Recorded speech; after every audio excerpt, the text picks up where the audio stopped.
This video is brought to you by Brilliant. Last month, President of the European Council, Charles Michel, delivered a speech in which he called for the European Union to expand and take in new members by 2030, calling it ambitious but necessary. With countries from the Balkans to Eastern Europe to the Caucasus seeking to join the EU, the bloc could, in theory, grow from its current membership of 27 to 36. Russia's invasion of Ukraine has brought renewed focus on EU enlargement after a decade of little progress. So in this video, we're going to have a look at the aspiring EU member states, why things have been so slow up until now, why attitudes have now changed, and whether the new attitudes will actually result in new members anytime soon.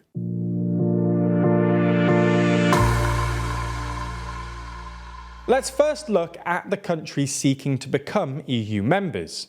First, we've got the group referred to as the Western Balkans, comprising Albania, Bosnia and Herzegovina, Kosovo, Montenegro, North Macedonia and Serbia. Plans to integrate Western Balkan countries into the EU date back to a summit in 2003, at which EU member states confirmed that the future of the Balkans is within the European Union.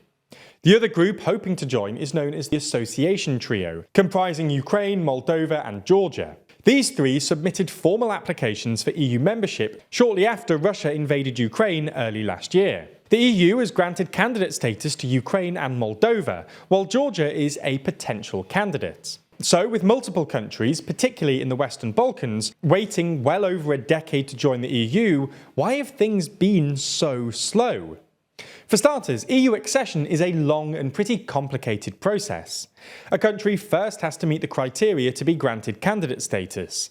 Then, existing EU members have to unanimously agree to open formal negotiations based on an agreed framework. Then, over the course of the negotiations, the candidate country has to bring their administrative and institutional infrastructure up to EU standards in areas including justice, security, agriculture, taxation, competition, and more. So the significant reforms required by the potential members has made the process slow, as have numerous disputes that need or needed solving before entry. North Macedonia, for example, only resolved its naming dispute with Greece in 2019 and resolved a separate dispute with Bulgaria in 2022. These disputes have also stalled Albania's accession, as its candidacy is tied to North Macedonia's.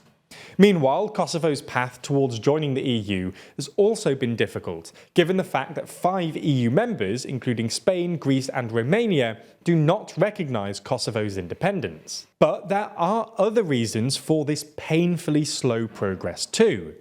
There's also been a notable lack of appetite for growth among the EU's existing member states for a few reasons. 2004's big eastward expansion brought in the likes of Poland and Hungary, who in recent years have fallen foul of the EU's standards on democracy and rule of law, meaning some states, especially in Western Europe, are therefore reluctant to let in new members. However, Russia's invasion of Ukraine in February 2022 has forced EU enlargement back on the agenda, as expansion is no longer just a political question, but has become a moral imperative for the EU. Austrian Foreign Minister Alexander Schallenberg summed it up by saying, "Enlargement is not a bureaucratic endeavour. It's about exporting and safeguarding a certain model of life of free, open Western democracies." There's a growing view within the EU that leaving potential members like Serbia languishing in the waiting room for so long makes them prime targets and fertile ground for Russian influence. But even with this apparent renewed enthusiasm for enlargement, there is still the question of a timeline. European Council President Charles Michel said recently that the goal should be to enlarge the bloc by 2030. However, this was quickly talked down by the European Commission, which said they were not focused on a date, but focused on working very closely with candidate countries to get ready for joining the European Union. In other words, enlargement remains merit-based and candidates are ready when they are ready.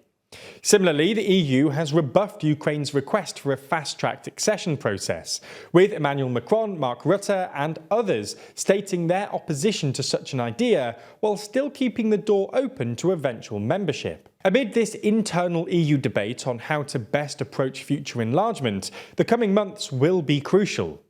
In October, the European Commission is set to release its annual progress report on aspiring members, and the Commission will come forward with substantial proposals, according to the Enlargement Commissioner. In December, EU leaders will meet for the last EU Council summit of the season, where enlargement will be a key debate and a decision will likely be made on whether to officially kickstart accession negotiations with Ukraine. But for all the talk of the need for applicant countries to reform, the reality is that the EU needs to undergo significant reform too. The EU in its current form is not designed to have 30-something member states, and the bloc itself knows this.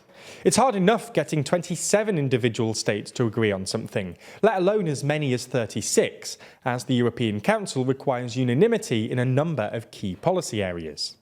As such, a group of EU countries, including big players like France, Germany, Spain, Italy and others, are pushing for a shift to qualified majority voting in order to speed up decision-making and prevent individual countries holding policies hostage, as, for example, Hungary has done in relation to Russian sanctions.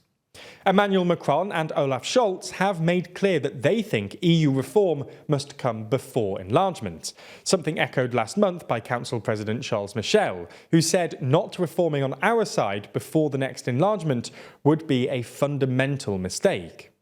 As Michel points out, bringing in new members will affect the EU's policies, programmes and budgets. Significant funds will be needed to help close the development gap between new and existing members, meaning several current net recipients of the EU budget will become net contributors. One of the things that will definitely need reforming if Ukraine is to join the EU is the bloc's common agricultural policy, as Ukraine is one of the world's major agricultural producers and would become one of the greatest recipients of CAP funds. The suspension of EU tariffs on imports from Ukraine has already caused political fights in Europe, as 5 of Ukraine's EU neighbours say their farmers are being undercut by an influx of Ukrainian grain. Other reform questions need answering too if the 9 countries are to join the bloc. Will the European Parliament grow even bigger, or will existing seats be redistributed?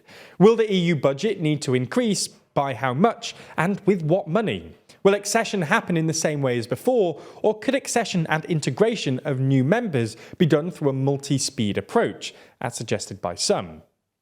Anyway, to wrap things up, it's taken many years and an invasion of a European neighbour for the EU to make enlargement a serious priority.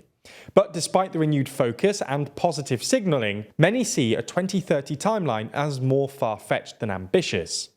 Not just because the countries in question still have to meet the EU's criteria for entry, but also because the EU itself has to have some big conversations on whether and how to reform itself before letting new members in. Nevertheless, the coming months will prove crucial to the enlargement process, and the outcomes of upcoming meetings and summits will be closely watched. Now, you just spent around 8 minutes watching a video to help you learn about the world around you, and that feels good, right? Well, that's the feeling you get from spending time learning and bettering yourself. And if you want to do this more, then we have good news. Long-term supporter of the channel Brilliant are giving the first 200 people who sign up using our link 20% off their annual premium subscription. Brilliant is an interactive online learning platform which is full of all kinds of courses which can help you improve your career and further improve your understanding of the world. They have more than 100 courses on everything from predicting with probability to how technology works to the concept of infinity. And these may sound like topics that you need to dedicate a lot of your time to, but you really don't. You can master big concepts in as little as 15 minutes a day, and you can do this anywhere, anytime. You can find the link in the description below. Thanks for watching, and thanks again to Brilliant for supporting TLDR.